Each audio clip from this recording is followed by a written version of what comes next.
नमस्कार दोस्तों, सर जी क्लासेस में आपका स्वागत है। तो हम लोग प्रीवियस ईयर क्वेश्चन कर रहे थे जनरल इंग्लिश का, जो कि आपका ये बीएचईएल एग्जामिनेशन के लिए काफ़ी इंपॉर्टेंट रहेगा। और देखिए, अभी तक जितने भी प्रीवियस ईयर क्वेश्चन हमने कराए हुए हैं आपके, वो चाहे आपका जनरल इंग्लिश का हो या फिर जनरल स्टडी का हो, तो इसका हमने अलग से प्लेलिस्ट बनाया हुआ था। आप लोग डिस्क्रिप्शन बॉक्स में जाना, वहाँ पर जो है इसका लिंक मिल जाएगा, तो आप लोग वहाँ जाकर प्रीवियस सारे वीडियो को आप लोग देख सकते हो। और देखिए दोस्तों, हमने जो है पीडीएफ भी आपको इसका ऑलरेडी प्रोवाइड कर दिया है, वो चाहे आपका जनरल नॉलेज का हो या फिर जो है जनरल इंग्लिश का हो। तो इन सभी का लिंक जो है आपको डिस्क्रिप्शन बॉक्स में मिल जाएगा। तो आप लोग देखिए, इनसे जो है पीडीएफ से अपना तैयारी कर सकते हो अपना दोनों सब्जेक्ट का। तो आपका देखिए, इससे जो है अच्छे से प्रिपरेशन हो जाएगा इन दोनों सब्जेक्ट का। तो आपको देखिए, पीडीएफ का लिंक जो आपको डिस्क्रिप्शन बॉक्स में मिल जाएंगे। और ये जो है आपके एग्जामिनेशन में जो मेंशन किए गए हैं, उसी के अकॉर्डिंग जो सिलेबस दिया हुआ था, तो उसी के अकॉर्डिंग हमने इसको बनाया हुआ है। जैसे कि यहाँ पे देखिए, इंग्लिश में सिलेबस इन्होंने जो मेंशन करके आपका दिया हुआ कि ये पोर्शन से आपके जो है पूछे जाएंगे एग्जामिनेशन में। तो हमने देखिए ये सारा चीज़ ये इसी तरीके से इसी ऑर्डर में इंग्लिश का हमने बनाया हुआ है। उसी तरीके से जो आपका जीके का है, तो उसी तरीके से हमने बनाया हुआ है। तो काफ़ी बेनिफिशियल रहेगा आपका एग्जाम प्रिपरेशन के लिए। तो आप लोग जो है बाई करके अपना प्रिपरेशन कर सकते हो। तो देखिए, ये आपका सेट नंबर 3 है। अब तक 2 सेट हमने कर लिया, तो आप लोग उसको देख सकते हो, लिंक डिस्क्रिप्शन बॉक्स में दिया हुआ है। तो यहाँ पे क्वेश्चन है कि select the correctly spelled word. तो आपको देखिए, इसमें से करेक्टली स्पेल्ड वर्ड को आपको बतानी है। तो देखिए, यहाँ पे जैसे दिया हुआ है आपका, दिया हुआ है सभी में जो है। तो इसमें से जो चौथा ऑप्शन आपका है, तो इसका देखिए प्रोनाउंसिएशन में भी सही नहीं हो आपका। जैसे इसका आप बोल सकते हो कि इससे जो प्रेनिया दिया हुआ है। तो अब इसका देखिए जो रहता है करेक्ट स्पेलिंग, ये आपका हो जाएगा, इसका होता है इसका SCHIZOPHRENIA। तो इसका देखिए मतलब रहता है कि a serious mental illness in which a person confuse the real world and the word of the imagination and often behaves in a strange and unexpected way. यानी कि कोई मान लीजिए कोई पर्सन जो है, वो एक सीरियस मेंटल इलनेस की तरह वो आ जाता है। तो रियल वर्ल्ड को जैसे वो पहचान नहीं पाएगा, कंफ्यूज हो जाता है। वो इमेजिनेशन जो होता है ना, एक तरीके से वो इस तरीके का जो है बिहेव करता है, अनएक्सपेक्टेड वे वो बिहेव करेगा। मान लीजिए कि वो पागल जैसा हो, तो उसके बोलते हैं हम लोग स्क्रेजोपेनिया, जो आपका दिया हुआ है। तो ये जो है करेक्ट स्पेलिंग फॉर आपका दिया हुआ है। तो देखिए दोस्तों, इसमें जो है आपको स्पेलिंग पे कमांड ही रखना होगा, तभी आप लोग इसको सही कर सकते हो। तो हमने देखिए कुछ इंपॉर्टेंट जो स्पेलिंग आपके होते हैं, इसके कुछ रूल्स या फिर जो है वर्ड अब हमने दिए हुए हैं। तो आप लोग इन सबको देख लेना। पीडीएफ में आपको देखिए पूरा कंप्लीट लिस्ट आपको मिल जाएंगे। एग्जामिनेशन में आपको देखिए इन्हीं में से ही देखने को आपको मिल सकते हैं। बहुत ही छोटा छोटा मिस्टेक रहता है, जैसे कि असैसिनेशन आपका दिया हुआ है। तो इसमें से वो जो है, यहाँ पे देखिए एक एस छोड़ देंगे। जैसे असैसिनेशन का डबल एस यहाँ भी और डबल एस यहाँ भी 2 बार होता है, लेकिन एक एस छोड़ देगा, वही दे देगा कि मतलब सही कौन सा होगा या गलत कौन सा है। तो आपको इस पे ध्यान रखना होगा। उसी तरीके से जैसे सिमेट्री है, तो देखिए पढ़ने में आपको लग रहा है सिमेट्री यानी कि टी के बाद ए होगा, तो वो एरर होता है, ई होता है यहाँ पे सिमेट्री, ये करेक्ट होगा आपका। तो इस तरीके से बहुत सारे वर्ड आपको मिल जाएंगे जो एग्जामिनेशन में आपके आ सकते हैं। तो हमने यहाँ पे लिस्ट दिया हुआ है, आप लोग जो है इनसे अपना प्रिपरेशन अच्छे से कर लेना। तो इनसे देखिए आपका तैयारी हो जाएगा। नेक्स्ट देखिए क्वेश्चन आपका, यहाँ पे देखिए आपको जो है फिल इन द ब्लैंक्स भरनी है आपको अप्रोप्रिएट ऑप्शन से। तो यहाँ पे देखिए दिया हुआ है कि scarcely had I reach the roof to set the antenna right dash it started raining. अब यहाँ पे देखिए एक आपका दिया हुआ है स्कैर्सली। तो देखिए ये जो वर्ड है आपके, जैसे ये आपका क्वेश्चन आपका है, कंजक्शन से रिलेटेड आपके आते हैं क्वेश्चन। तो इसमें देखिए दो चीज़ आपको हम रूल बताते हैं। जैसे एक आपका है नो सूनर, और एक आपका होता है स्कैर्सली या फिर हार्डली का। तो देखिए नो सूनर जब भी आपका रहेगा, तो इसके बाद फॉलो करता है आपका देन का, नो सूनर देन। और वहीं पर अगर स्कैर्सली और हार्डली रहे, तो इसके साथ आपको करना है वेन का यूज़। और बीच में आपका यहाँ पे होगा नो सूनर के बाद डीड होगा, और स्कैर्सली और हार्डली के साथ में हैड आपका होगा। यानी कि एक सीरीज में रहेगा कि no sooner did the police, या इस तरीके से then the thief ran away. और अगर स्कैर्सली और हार्डली है, तो इसके बाद हैड लगा होना जरूरी है। जैसे कि आप यहाँ पे एग्जाम्पल देख लो, दिया हुआ है कि नो सूनर, इसके बाद देखिए यहाँ पे डीड आपका लगाओ, क्योंकि डीड आपका सही। अगर यहाँ पे मान लीजिए कि हैड लगा रहेगा कि नो सुनर हैड देसी, तो ये एक गलत। यहाँ पे डीड आपको लगाना है नो सुनर के साथ में। और बाद में भी जैसे यहाँ पे देन है, तो देन ही आपका होना चाहिए। अगर वेन यूज किया रहेगा तो ये आपका गलत हो जाएगा। तो आपको जो है देन का ही यूज करनी है। वहीं पे आप स्कार्सली के साथ भी देख लीजिए, इसके साथ जो है आपका हैड ही यहाँ पे है, तो ये सही है। और बाद में वेन का यूज करना है, ना कि देन का। ऐसे आपको लगेगा कि यहाँ पे देन ही होना चाहिए। जैसे scarcely had they seen the police then they ran away, तो ये गलत है, वेन आपको यूज होगा। तो आई होप कि अब ये चीज़ आपको समझ में आ गया होगा। और यही देखिए, यही सारा चीज़ आपको पीडीएफ में भी आपको मिल जाएंगे कंजक्शन वाले पार्ट में। तो आपको अच्छे से एक बार तैयारी करनी है, तो आपका देखिए कोई भी क्वेश्चन छूटेगा नहीं एग्जामिनेशन में। तो वहाँ देखिए सेम आपका दिया हुआ है क्वेश्चन में भी स्कार्सली, तो स्कार्सली के साथ क्या होता है, हैड होता है। तो हैड हमने देखिए यहाँ पे सही है, ये सही है आपका। I reach the roof of, तो सी द एंटीना राइट। इसके बाद क्या होगा, तो यहाँ पे देखिए स्कार्सली के साथ क्या होता है आपका, वेन का यूज हम लोग करते हैं। जैसे कि यहाँ पे आपने देख लिया स्कार्सली, हैड और वेन का यूज किया गया है। तो इस तरीके से यहाँ पे भी क्या आपका होगा, तो हम लोग जो है इसमें वेन का यूज करेंगे। तो ऑप्शन 4 आपका करेक्ट होगा। देन आपको अपने मन से नहीं लगाना है, जो रूल होता है उसके अकॉर्डिंग चलनी है। अगर यहाँ पे आपका दे दिया रहता नो सुनर, तब हम लोग लगाते इसमें देन का। तो आई होप कि अब ये चीज़ आपको क्लियरिटी हो गया होगा। नेक्स्ट देखिए, इसमें भी आपको करेक्टली स्पेल्ड वर्ड आपको बतानी है, मतलब कि कौन सा करेक्ट स्पेलिंग में लिखा गया है वो आपको बतानी है। तो इसमें देखिए दिया हुआ है हिनोनियस, मतलब सब में हिनोनियस का ही मीनिंग पूछा, मतलब दिया हुआ है स्पेलिंग आपके। तो करेक्ट जो होता है तो वह है आपका ये वाला ऑप्शन 2 वाला, दैट इज HEINOUS। तो ये आपका करेक्ट होगा। तो देखिए हिनोयस का मतलब रहता है कि जैसे जघन्य कोई अपराध करता है ना, कि you have done a heinous crime, यानी कि जघन्य जो होता है तो उसके बोलते हैं हम लोग, उसका मीनिंग होता है हेनोनियस का। तो इसका देखिए राइट ये आपका हो जाएगा। तो देखिए दोस्तों, इस पे आपको कमांड ही रखना होगा, इंग्लिश वाले जो स्पेलिंग चेक आपके आते हैं। तो आपको जो है इसके लिए अपडेटेड रहना पड़ेगा, इंग्लिश के जितने भी ये जो रहते हैं स्पेलिंग रहते हैं। तो आप लोग प्रैक्टिस करने से ही ये सीख पाओगे आप लोग। और वैसे भी नहीं भी है तो फिर आप लोग एटलीस्ट इतना जरूर याद कर लेना, जितना कि हमने आपको पीडीएफ में ये सारे स्पेलिंग दिए हुए हैं। ये आपके वही सारे वर्ड हैं जो एग्जामिनेशन में कहीं ना कहीं पूछे ही गए हुए हैं, और इनका रिपीटेशन होता ही रहता है। तो एटलीस्ट आप लोग इतना तो जरूर करके जाना। नेक्स्ट देखिए क्वेश्चन है आपका दिया हुआ है इसमें से कि select the option which is not an antonym of the another word by the way of adding the prefix in. अब देखिए क्या होता है ना, कि कुछ ऐसे वर्ड आपको देखने को मिलेंगे जिसमें कि कुछ प्रीफिक्स या फिर जो सफिक्स भी ऐड होता है, यानी कि प्रीफिक्स ऐड करके उसको निगेटिव बनाया जाता है। जैसे कि यहाँ पे IN का कहा गया है कि इसका यूज करके बताना कि कौन सा है जो नहीं होगा। तो आप जैसे देखिए यहाँ पे दिया आपका इनडाइजेशन। तो देखिए दोस्तों, डाइजेशन ये आपने वर्ड सुना होगा, तो डाइजेशन है, लेकिन इसमें इन लगाया गया है। मतलब ये क्या है, इनडाइजेशन मतलब कि जो है अपाच्य, तो मतलब कि ये इसको निगेटिव बना दिया इसका मीनिंग करके। तो ये तो आपका सही है, मतलब एंटोनिम बन गया जो वर्ड IN हमने यहाँ पे यूज किया। उसी तरीके से अगला आपका है इनफानाइट। तो देखिए इसमें वर्ड आपका होता है फाइनाइट, मतलब कि जो काउंट किया जा सकता है। फाइनाइट मतलब कुछ होते हैं नंबर में, लेकिन इनफाइनाइट इन लगा दिया तो इसका जस्ट अपोजिट कर दिया, मतलब एंटोनिम बना दिया। तो ये भी आपका सही है इसमें, मतलब कि IN लगा के हम इसको जो है एंटोनिम बना सकते हैं। अगला देखिए इसमें आपका दिया हुआ है इसमें इनिशिएटिव, और एक आपका इनफर्टाइल। तो देखिए फर्टाइल होता है कि जो मतलब जो होता है कि उपज, और इनफर्टाइल मतलब कि बंजर हो गया। तो अब देखिए इन लग गया तो फर्टाइल को जैसे इसने निगेटिव मीनिंग दिया, मतलब उल्टा एंटोनिम बना दिया इसका। तो इसमें ये तीनों तो है, लेकिन चौथा देखिए ये क्या है आपका इनिशिएटिव आपका दिया हुआ है। तो इनिशिएटिव ये खुद में ही एक वर्ड है, ऐसा नहीं कि इसमें टीएटिव ये आपका क्या है कि ITATIV ये कोई वर्ड है, ये कोई वर्ड ही नहीं है। इनिशिएटिव एक खुद में ही वर्ड है जो कि इसमें कोई प्रीफिक्स नहीं लगाया गया है IN का यूज करके। तो ये जो है अब आपको समझ में आ गया किस तरह से क्वेश्चन है आपका। तो देखिए इनिशिएटिव का मतलब ही होता है कि official action that is taken to solve a problem और इम्प्रूव ए सिचुएशन। जैसे कोई सॉल्यूशन को कोई भी प्रॉब्लम उसको सॉल्व करने के लिए जो एक्शन लिया जाता है, या फिर सिचुएशन को इम्प्रूव करने के लिए जो एक्शन लिया जाता है, तो उसके लिए बोलते हैं हम लोग इनिशिएटिव।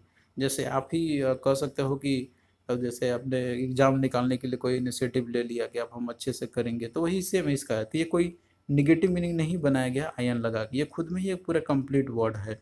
तो आई होप कि अब ये जो है क्लियरिटी आपको यहाँ पे हो गया होगा। तो आपको देखिए ऐसे जो वर्ड होते हैं इस पर भी आपको थोड़ा कमांड रखना होगा।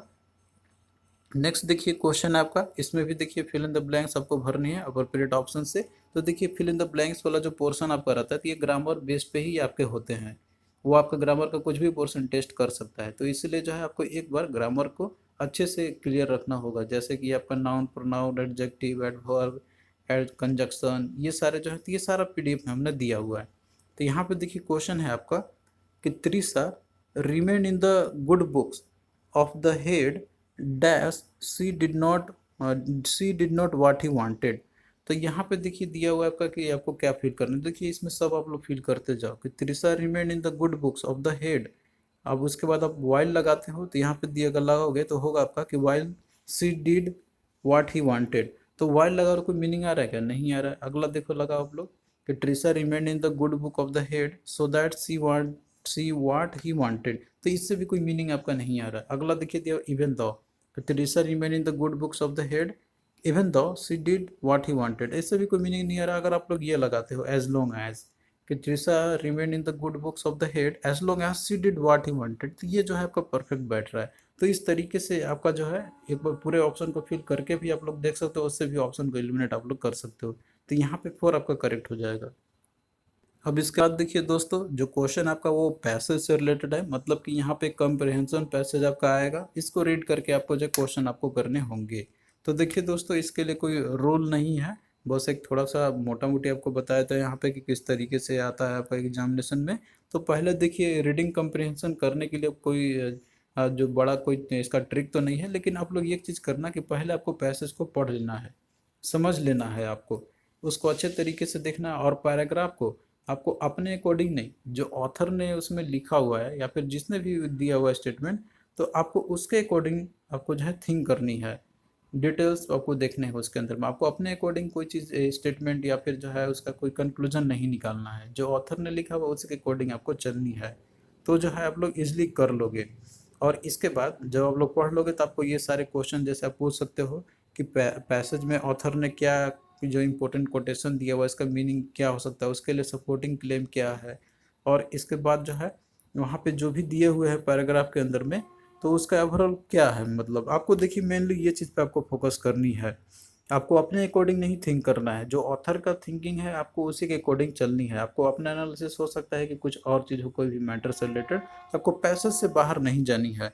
तो इसके देखिए कोई ज़्यादा rule, hard and fast rule तो है नहीं, आपको बस क्या करना होगा यहाँ पे कि रीड करने होंगे आपको, और कोई जो है दूसरा भी इसका है नहीं। आपको ज़्यादा रीड करने होंगे, प्रैक्टिस करने होंगे क्वेश्चन आपको देख के, उसके बाद आपको आइडिया हो जाएगा इसके अंदर में। आपको जो है इसके अंदर में मेनली फोकस करना है, जो एक्चुअल कंक्लूजन जो हो सकता है ऑथर के अकॉर्डिंग, उसी के अकॉर्डिंग, आपको अपने अकॉर्डिंग नहीं करनी है। तो आई होप कि अब ये चीज़ जो है समझ में आपको आया होगा। हालांकि इसमें कोई समझने वाली कोई ऐसी बात है नहीं, जितना प्रैक्टिस आप लोग करोगे उतना ही आपके लिए बेनिफिशियल रहेगा। तो यहाँ पे देखिए जो पैसेज आपका दिया हुआ है, तो ये जो है पढ़ के आपको हम यहाँ पे एक समझा देते हैं कि इसमें दिया क्या है यहाँ पे। तो इसमें देखिए दिया हुआ है कि Americans alone are responsible producing a whopping 220 million tons of waste a year, यानी कि अमेरिकन जो है तो वो जैसे कि 220 मिलियन का वो जो है इतना टन वेस्ट जो है हर साल वो क्रिएट करते हैं, इतना मतलब प्रोड्यूस करते हैं। और ये जो नंबर है इससे भी ज़्यादा हो सकता है, मतलब कोई और जो अदर नेशंस है, जितने भी कंट्री मान लीजिए हो सकते हैं, तो ये उनसे बहुत ज़्यादा है। वर्ल्ड वाइड अगर बात किया जाए बहुत सारे कंट्री है, तो यूएस अकेला जो मात्र है बहुत ज़्यादा वेस्ट प्रोड्यूस वो करता है। अब यहाँ पे आगे देखिए दिया हुआ है यहाँ पर आपका कि because of this fact both the government and the environmental association have developed numerous method of dealing with the problem. तो अब देखिए क्या होता है कि जैसे बहुत सारे जो एसोसिएशंस हैं या फिर जो गवर्नमेंट एनवायरमेंट कोई भी हो एसोसिएशन, तो उन्होंने जो है बहुत सारे मेथड उन्होंने जैसे डेवलप किया हुआ है कि किस तरीके से ये जो प्रॉब्लम है वेस्ट का ये मैनेज किया जाए। तो इसी में देखिए जो वेस्ट है इसका मैनेजमेंट करने का एक तरीका उन्होंने निकाला, मतलब सॉल्यूशन ये रहता है वेस्ट मैनेजमेंट का कि आखिर मतलब क्या है कि वेस्ट मैनेजमेंट किस तरीके से किया जाए। तो वेस्ट मैनेजमेंट एक सॉल्यूशन होता है एक्चुअली में। इसमें क्या होता है कि जैसे कि वेस्ट को कलेक्शन किया जाता है, उनको ट्रांसपोर्टेशन किया जाता है और फिर उनको डिस्पोज किया जाता है, यानी कि जो गार्बेज है, सीवेज है या फिर और भी जो वेस्ट प्रोडक्ट है, तो उनको जो है ये सारे तरीके अपनाए जाते हैं। कलेक्शन करना डोर टू डोर हो गया, फिर उनको एक जगह ले जाके कहीं जगह पे अच्छे जगह पर जाके डिस्पोज कर देना वो सारे गार्बेज सीवेज या जो भी वेस्ट प्रोडक्ट है। अब यहाँ देखिए दिया हुआ आगे आपका कि वेस्ट मैनेजमेंट जो होता है आपका, तो ये जो बहुत सारे सॉल्यूशंस प्रोवाइड करते हैं, जैसे कि आप उनको रिसाइकलिंग भी कर सकते हैं। जो आइटम मान लीजिए रिसाइकलिंग होने लायक होते हैं, तो जैसे वो ट्रेस में ना डाल के उनको रिसाइकिल कर सकते हैं, हम लोग फिर से यूज़ कर सकते हैं। अब इसके बाद आगे आपका दिया हुआ है कि it is about how garbage can be use as a valuable resources, मतलब कि ये भाई ये भी बात आता है वेस्ट मैनेजमेंट के अंदर में कि हम किस तरीके से जो गार्बेज है उसको हम लोग वैल्यूएबल रिसोर्स के रूप में भी यूज़ कर सकते हैं। जैसे ऐसे ही फेंक देना वो तो एक सिंपल सा सॉल्यूशन हो गया, लेकिन उससे भी क्या यूज हम लोग कर सकते हैं ये भी एक ज़्यादा मायने रखता है, उसको रिसोर्स के रूप में कैसे हम कर सकते हैं। आगे दिया हुआ है कि जो वेस्ट मैनेजमेंट आपका है, तो ये इसका मतलब ये रहता है आपका यहाँ पर कि जितने भी हाउस होल्ड या बिजनेस ओनर है वर्ल्ड वाइड के, तो वो जो है उनके क्या नीड है ये सब कोई फुलफिल करना होता है। और वेस्ट मैनेजमेंट के अंदर में देखिए ये भी होता है कि जैसे जो भी प्रोडक्ट या सब्सटेंस है जिसका हम लोग सेफ और एफिशिएंट मैनर कर सकते हो उसको डिस्पोज कर दिया जाए हम लोग।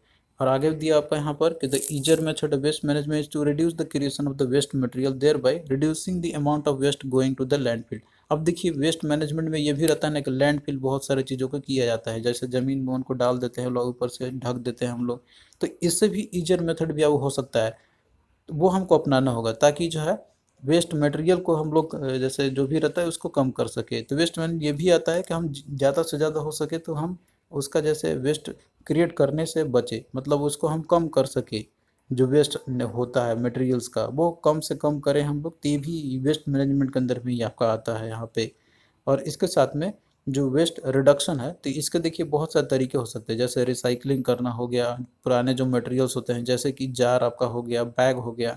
इसके अलावा जो रिपेयरिंग ब्रोकन आइटम्स होते हैं तो उनको जो है हम लोग रिसाइकल कर सकते हैं, बजाय कि हम लोग नए चीज़ को ले हम लोग। और इसके साथ में जैसे कुछ डिस्पोजेबल जो प्रोडक्ट होता है तो उसको हम लोग यूज़ को अवॉइड करेंगे, जैसे कि प्लास्टिक बैग हो गया आपका। इसके अलावा जो और भी जो चीज़ होते हैं आपके, और साथ में जो है सेकेंड हैंड आइटम्स है उसको हम लोग रीयूज़ करें। तो ये एक तरीका आपका हो सकता है। तो यहाँ पे देखिए आपको समझ में आया होगा पैसेज के बारे में, ओवरऑल जो वेस्ट मैनेजमेंट के बारे में आपका दिया हुआ है। आगे देखिए इसमें लिखा हुआ है कि recycling and composting are a couple of the best method of waste management. यानी कि रिसाइकलिंग करना जैसे फिर से यूज़ करना, और कंपोस्टिंग मतलब कंपोस्टिंग में भी देखिए तरीका होता है, खाद बनाना होता है, मतलब कि वेस्ट मटेरियल का यूज़ करके। तो ये जो है बेस्ट मेथड होता है वेस्ट मैनेजमेंट का। और इसके साथ में जो कंपोस्टिंग जो है आपका, तो ये कैसे पॉसिबल होगा, तो ये देखिए ऐसे एरिया में होता है कि जहाँ पे वेस्ट को जो है हम लोग मिक्स कर सकते हैं फार्मिंग सॉइल के साथ में, और उनको जो है फिर लैंडस्केपिंग पर्पज़ के लिए यूज़ हम लोग कर सकते हैं। और रिसाइकलिंग देखिए ये जो है जैसे वर्ल्ड में ये वाइडली यूज़ किए जाते हैं रिसाइकलिंग का, जैसे कि आपका प्लास्टिक पेपर हो गया और मेटल लीडिंग होता है। और भी जैसे देखिए मोस्ट ऑफ जो फिर रिसाइकल आइटम ये मोस्ट उसके अंदर में आते हैं कि जिनको हम लोग रिसाइकलिंग करते हैं। इसके अलावा देखिए और भी आपके दिया हुआ आगे करके यहाँ पर कि there are certain waste type that are considered hazardous and can not be disposed with in the special handling which will prevent the contaminating from the occurring. अब यहाँ पे देखिए ऐसे भी कुछ वेस्ट होते हैं जो कि हजार्डस होते हैं और उनको जो है डिस्पोज नहीं किया जा सकता है, जैसे कि उनको जब तक मतलब उनको कोई स्पेशल हैंडलिंग ना किया जाए तो ये जो है कंटामिनेट कर सकते हैं उनका होने से, हानिकारक होते हैं कुछ ऐसे मटेरियल। जैसे यहाँ पे एग्जांपल में आपको दिया जो बायोमेडिकल वेस्ट जो होते हैं, यानी कि जो इक्विपमेंट यूज़ किया जाता है, फिर कोई प्रोडक्ट मान लो जो यूज़ किया जाता है बायोमेडिकल में के अंदर क्षेत्र के अंदर में। तो जैसे एग्जांपल आपका दिया हुआ है यहाँ पर आपका बायोमेडिकल वेस्ट का, तो ये जैसे हेल्थ केयर में ये फैसिलिटी जो होते हैं तो वहाँ पे आपको मिलेंगे, या फिर कोई सिमिलर इंस्टीट्यूशन जो हेल्थ से रिलेटेड है तो वहीं पे जो बायोमेडिकल वेस्ट क्रिएट किए जाते हैं। तो ऐसे ये होते हैं कि जिनको देखिए क्या होता है यहाँ पर कि ये जो है आपके इनको हजार्डस होते हैं, इनको करना थोड़ा मुश्किल होता है, इनको डिस्पोज करना। तो ऐसे जो रहते हैं यहाँ पर, तो वेस्ट डिस्पोजल इनके लिए मतलब रहता है यहाँ पर कि ऐसे प्लेस में इनको किया जाए ताकि ये जो है नुकसान ना पहुँचाए। तो ये स्पेशल वेस्ट डिस्पोजल सिस्टम इनके लिए बनानी होती है। इस तरह के जो वेस्ट होते हैं, कौन किस तरह के वेस्ट जो होते हैं आपके बायोमेडिकल वेस्ट, तो ये क्या होता है हजार्डस होते हैं। तो ये जो है वेस्ट मैनेजमेंट के रिलेटेड ही आपके दिए हुए हैं और सॉल्यूशन दिया हुआ है यहाँ पे। तो आई होप कि यहाँ पे जो है पैसेज आप लोग मोटा मोटी समझ गए होंगे। अब देखते हैं हम लोग यहाँ पे क्वेश्चन पे जो इन्होंने दिया हुआ है। यहाँ देखिए दिया हुआ है क्वेश्चन, अब आपका ईजी हो गया होगा कि which of the following item is not recyclable. तो देखिए यहाँ पे दिया हुआ है कि कौन सा आइटम रिसाइकेबल नहीं है, तो पैसेज में ऑलरेडी मेंशन करके आपका दिया हुआ था, प्लास्टिक बैग आपका हो गया, मेटल और पेपर हो गया। तो ये सारे इजिली रिसाइकेबल होते हैं। तो ऑप्शन में देखिए पेपर, हॉस्पिटल वेस्ट, प्लास्टिक और मेटल। देखिए इसमें हॉस्पिटल वेस्ट के बारे में दिया गया था कि ये जो हजार्डस होते हैं क्योंकि इनको जो है रिसाइकल नहीं कर पाएंगे। तो यही क्या होगा आपका आइटम जो है रिसाइकेबल नहीं है। तो टू इसका आपका राइट आंसर हो जाएगा। अगला देखिए दिया हुआ है कि what kind of waste is consider hazardous. तो कौन सा वेस्ट जो है हजार्डस होता है, तो देखिए अभी आपने देखा था पैसेज के अंदर में कि जो बायोमेडिकल वेस्ट जो होते हैं तो इनको हजार्डस कंसिडर किया जाता है। तो क्या होगा आपका ऑप्शन 1 यहाँ पे राइट आंसर हो जाएगा। और बाकी देखिए plastic bag, paper, metal, broken jar, इन सबको रिसाइकल तो किया से इनको कंसिडर नहीं किया गया हजार्डस। आपको देखिए पैसेज में दिया वो उसी को ही देखना है, आपको अपने अकॉर्डिंग नहीं देखना है कि ये कैसे हो सकते हैं। आपको अपना आर्गुमेंट नहीं देना है, यहाँ पे जो पैसेज मेंशन किया गया है उसी के अकॉर्डिंग आपको आंसर देना है आपको। नेक्स्ट देखिए क्वेश्चन है आपका, इसमें दिया हुआ है कि which of the following give है comprehensive definition of waste management. तो यहाँ पे आपको देखिए वेस्ट मैनेजमेंट का डेफिनेशन बताना है आपको कौन सा हो सकता है अकॉर्डिंग टू पैसेज। तो यहाँ पे देखिए आंसर ही सीधा आपको हम बताते हैं। देखिए वेस्ट मैनेजमेंट क्या होता है, तरीका होता है जिसमें कि हम लोग कलेक्शन करते हैं, उनको ट्रांसपोर्ट करते हैं और बाद में डिस्पोज करते हैं गार्बेज को, सीवेज को, या फिर जो अदर जो वेस्ट प्रोडक्ट होते हैं। तो यही सेम स्टेटमेंट देखिए आपका पैसेज में भी लिखा गया था आपका, ये इस लाइन टू लाइन। तो यही आपका क्या होगा, इसका जो है डेफिनेशन हो जाएगा वेस्ट मैनेजमेंट का। और बाकी देखिए यहाँ पे दिया हुआ है कि waste management is recycling item that doesn't belong to the trash. तो रिसाइकलिंग हम लोग करती है, तो डेफिनेशन है ही नहीं है सारे, आप लोग देख सकते हो जो दिया रहेगा पैसेज में वही आपको यहाँ पे देने होंगे। नेक्स्ट देखिए क्वेश्चन है आपका यहाँ पे कि which statement is not true according to the passage. तो इसमें से आपको बताना है कौन सा स्टेटमेंट ट्रू नहीं है पैसेज के अकॉर्डिंग। तो देखिए जब आप लोग इसको पढ़ोगे उसके बाद ही आपको ये समझ में आएगा। तो यहाँ पे देखिए दिया हुआ है कि waste reduction means recycling old material like jar, bags and repairing broken items. तो देखिए ये वेस्ट रिडक्शन का एक तरीका तो होता ही है, जैसे रिसाइकलिंग जो करते हैं हम लोग तो किसका करते हैं, जैसे ओल्ड मटेरियल होता है जार का, बैग का, या रिपेयरिंग ब्रोकन आइटम्स का। तो ये तो आपका सही दिया हुआ है, लेकिन इसमें आपको गलत स्टेटमेंट को छांटना है। तो ये तो आपका सही है। अगला देखिए दिया हुआ है यहाँ पे कि avoiding use of disposable product like plastic bag is a way of recycling waste. तो देखिए ये जो स्टेटमेंट आपका गलत दिया हुआ है। यहाँ पे दिया हुआ है कि जैसे कोई डिस्पोजेबल प्रोडक्ट जो होते हैं तो उसका हम लोग अवॉइड करेंगे यूज करने से। तो ये चीज़ थोड़ी ना दिया गया है यहाँ पे कि हमको अवॉइड करना है। जैसे प्लास्टिक बैग जो उनको रिसाइकिल कर सकते हैं उनको अवॉइड नहीं कर सकते हम लोग, अवॉइड नहीं, ये चीज़ मेंशन है ही नहीं पैसेज में आपका। तो यही क्या है, ट्रू आपका नहीं है अकॉर्डिंग टू पैसेज। तो क्या होगा, सही आपका यही हो जाएगा। बाकी और भी ऑप्शन देख सकते हो आप, यहाँ पे दिया हुआ है कि specialised disposal system is required for a biomedical waste. तो यहाँ पे देखिए जो बायोमेडिकल वेस्ट होता है उसके लिए स्पेशलाइज्ड डिस्पोजल सिस्टम चाहिए। तो ये जाहिर सी बात है, ये भी दिया था पैसेज में आपका कि जो बायोमेडिकल वेस्ट जो होते हैं तो वो हजार्डस होते हैं, तो उसके लिए स्पेसिफाइड जो है डिस्पोजेबल सिस्टम चाहिए। तो ये भी सही है पोस्ट जैसे पैसेज के अकॉर्डिंग। अगला देखिए दिया हुआ कि composting is done in area where farming soil is use. यानी कि कंपोस्टिंग जो है तो वहाँ पे यूज़ किया था ऐसे एरिया में कि जहाँ पे फार्मिंग सॉइल यूज़ किया था। तो ये भी पैसेज में आपका दिया हुआ था। तो ये तीनों स्टेटमेंट जो आपका दिया हुआ है ये आपका जैसे पैसेज में दिया हुआ है, लेकिन ये जो दिया हुआ है कि avoiding use of disposable product, तो ये आपका गलत हो जाएगा। यानी कि पैसेज में दिया ही नहीं है, ट्रू नहीं है। तो क्या होगा, आपका ऑप्शन 2 हो जाएगा। तो देखिए ये जो है क्वेश्चन आप लोग तभी कर पाओगे जब आप लोग पैसेज को अच्छे समझे हुए रहोगे। इजिली आपका ये बन जाएगा, कोई परेशानी नहीं होगी। आपको पहले एक बार समझ लेना है अच्छे से। नेक्स्ट देखिए क्वेश्चन है आपका कि the passage is mainly about. तो पैसेज ये मेनली आपका किसके बारे में दिया हुआ है। तो देखिए इसमें दिया हुआ है क्या, पैसेज का थीम आपने समझा होगा तो इसलिए आप लोग कर लोगे। इसमें देखिए दिया हुआ है कि मेथड्स ऑफ वेस्ट मैनेजमेंट। तो देखिए दोस्तों जो पैसेज आपका है तो वो मेनली वेस्ट मैनेजमेंट से रिलेटेड है। उसमें बहुत सारे तरीके दिए हुए हैं कि वेस्ट मैनेजमेंट का तरीका क्या क्या हो सकता है। तो यही देखिए आपका करेक्ट आंसर होगा। बट आप लोग यहाँ पे और भी ऑप्शन देख लो, आपको आइडिया मिल जाएगा कि क्यों सही हुआ है। अगला देखिए दिया हुआ है कि America solution to waste disposal. तो देखिए अमेरिका के ही रिलेटेड यहाँ पे तो नहीं होगा यहाँ पे, क्योंकि उसमें वेस्ट मैनेजमेंट वर्ल्ड वाइड की बात है यहाँ पे। भले ही उसने अमेरिका कंट्री के बारे में मेंशन किया कोई ज़्यादा जैसे क्रिएट करता है, लेकिन यहाँ पे वो थोड़ी ना दिया हुआ है मेनली। तो ये तो आपका होगा नहीं। अगला दिया हुआ है कि रिसाइकलिंग एंड कंपोस्टिंग। तो यहाँ पे देखिए मेनली रिसाइकलिंग कंपोस्टिंग के बारे में पैसेज नहीं है, वो उसमें सब चीज़ के बारे में और भी दिए हुए हैं। तो ये भी नहीं होगा।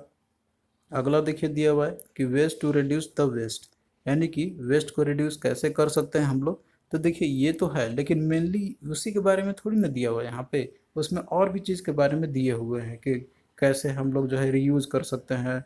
रिड्यूस तो है ही उसमें, लेकिन मेनली क्या है कि उसमें मेथड है आपका वेस्ट मैनेजमेंट का, क्योंकि वेस्ट मैनेजमेंट के अंदर में सारे चीज़ आ जाते हैं, रिड्यूस करना, रीयूज़ करना, या फिर जो है डिस्पोजल करना, या फिर जो है हजारडस वेस्ट को किस तरीके, ये सारी चीज़ आ जाता है। तो मेनली जो फोकस है पैसेज का वो क्या है, मेथड ऑफ वेस्ट मैनेजमेंट का ही है। तो बेस्ट आंसर आपका क्या होगा, ऑप्शन 1 आपका यहाँ पे हो जाएगा। तो आई होप कि अब ये जो है तरीका आपको आ गया होगा किस तरीके से पैसेज को हमको करनी है। तो इस तरह से अगर आप क्वेश्चन करोगे, मतलब आप लोग समझ के करोगे, तो क्वेश्चन आपका गलत नहीं होगा एग्जामिनेशन में। तो थैंक यू दोस्तों, आप लोग कमेंट करके ज़रूर बताना कैसा आपको लगा ये लेक्चर। और देखिए जो पीडीएफ हमने आपको दिया हुआ है तो आप लोग जो है उनसे स्टडी कर लेना। और जिन लोगों ने नहीं पाई किया तो आप लोग कर सकते हो, लिंक आपको इसका डिस्क्रिप्शन बॉक्स में मिल जाएगा। तो चलिए दोस्तों मिलते हैं फिर नेक्स्ट वीडियो में।